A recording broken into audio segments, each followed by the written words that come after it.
नमस्कार। आज एक मुद्रा है जिसका नाम है खेचरी मुद्रा।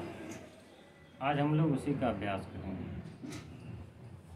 जिनको थायराइड की समस्या हो, भूख प्यास अनियंत्रित होता है, बहुत ज़्यादा भूख लगती हो, प्यास बार बार लगता हो, उनके लिए ये अभ्यास काफ़ी अच्छा है।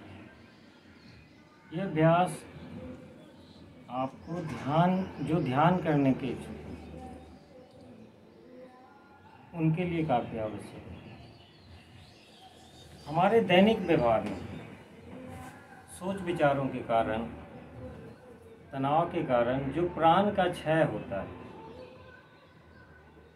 यह अभ्यास उस क्षय को रोकने में मददगार करता है। क्योंकि यह अभ्यास गले से किया जाता है तो यहाँ जो ग्रंथियाँ हैं, ग्लैंड्स हैं, थायराइड, पाराथायराइड, वह उन ग्लैंड्स के लिए फ़ायदेमंद है। इसका अभ्यास आप 5 मिनट से शुरू करेंगे और 10 से 15 मिनट तक ले जाएंगे। शुरुआत में धीरे धीरे ध्यान के अभ्यास में खेचरी मुद्रा काफ़ी देर तक लगाई जा सकती है। सामान्य लाभ के लिए 10 से 15 मिनट का अभ्यास काफ़ी है। शुरुआत 5 मिनट से करें। तो ध्यान के किसी भी आरामदायक आसन में बैठें। मैं अभी पद्मासन में बैठ रहा हूँ। स्पाइन सीधा रख के बैठेंगे, सिर सीधा रखिए, आंखें बंद कर लीजिए।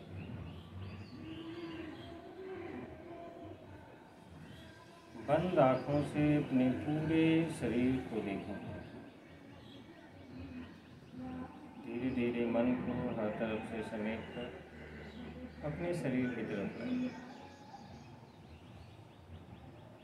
शरीर में कहाँ कैसा महसूस हो रहा है देखिए। स्पाइन सिर सीधा है या नहीं, उसका ख्याल करें। अगर नहीं है तो उसे अच्छी तरह से सीधा कीजिए। सीधा और तनाव रखें। कंधा ढीला हो, हाथ की उंगलियों को मुद्रा के रूप में रखेंगे। कहीं दर्द है, तनाव है, मसल्स खींची है तो उन अंगों को देखिए, उन्हें मेंटली रिलैक्स कीजिए। उसे रिलैक्स करने के प्रयास में से स्पाइन झुके नहीं, रीढ़ की हड्डी झुके नहीं, इसका ध्यान।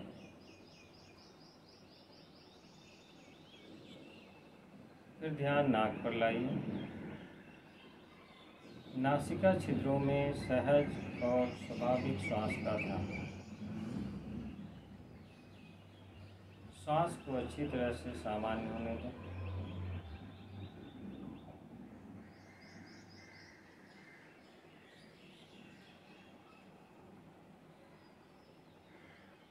श्वास को सामान्य रखकर अपना ध्यान गले पे लाइए।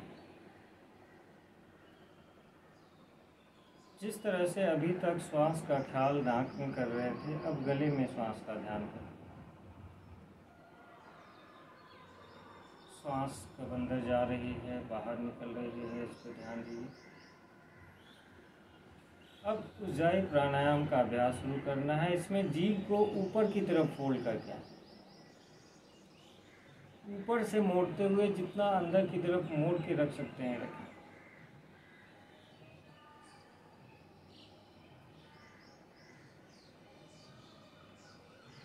जितनी देर उज्जाई प्राणायाम का अभ्यास करेंगे उस स्थिति को बनाए रखना है। सबसे महत्वपूर्ण यही है कि आप पीछे की तरफ कितना फोल्ड करके रख सकते हैं।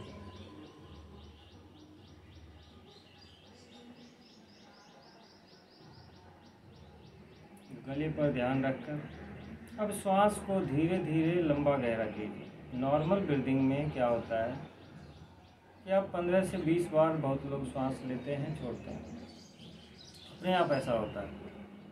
अब श्वास को लंबा गहरा करते हुए प्रति मिनट श्वास की जो संख्या है उसको कम करते जाना है। कि अगर आप 20 कर रहे हैं तो धीरे धीरे श्वास को इतना लंबा गहरा बनाएं कि उसकी संख्या धीरे धीरे 5-6 पे आ जाए। पहले 10 करें, 7 करें, इस तरह से धीरे धीरे कम करते जाना है।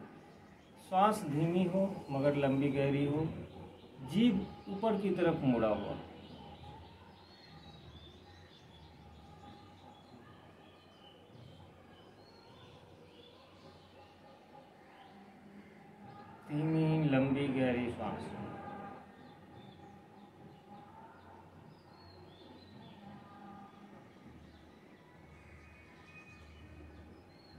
जिनको डबल चिन की समस्या होती है, इस प्राणायाम से वह समस्या भी दूर होगी।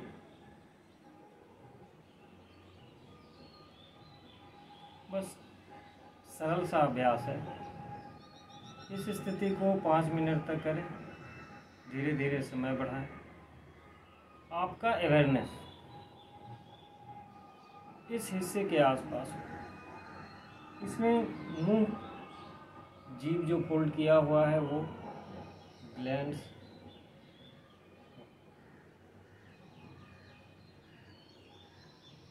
और नाक के पीछे के जो कुछ हिस्से हैं, जो प्रेशर पॉइंट हैं,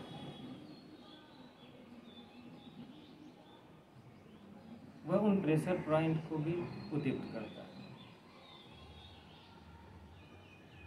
तो अभ्यास के अंत में अगर आप आसन प्राणायाम रेगुलर कर रहे हैं तो आसन प्राणायाम को समाप्त करके शवासन के बाद और ध्यान के साथ इसका अभ्यास कर सकते हैं। कुछ दिनों तक अभ्यास करके देखिए, फिर जैसा अनुभव होता है। कोई परेशानी आती है तो मुझे बताइए। जब जीभ ऊपर की तरफ फोल्ड करेंगे तो कई लोगों में एक समस्या आती है कि मुंह में जो लार निकलता है उसमें कई बार करवाहट का अनुभव होता है।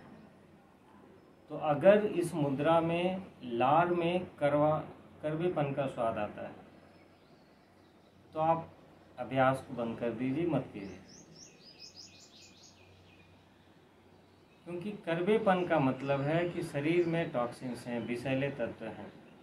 पहले शरीर से उनकी सफाई जरूरी है, उसके बाद फिर ये प्राणायाम कर सकते हैं। तो बस एक सावधानी रखिए कि अगर कड़वेपन का स्वाद आता है तो आप इसको मत कीजिए। बाकी सभी लोग कर सकते हैं। नमस्कार।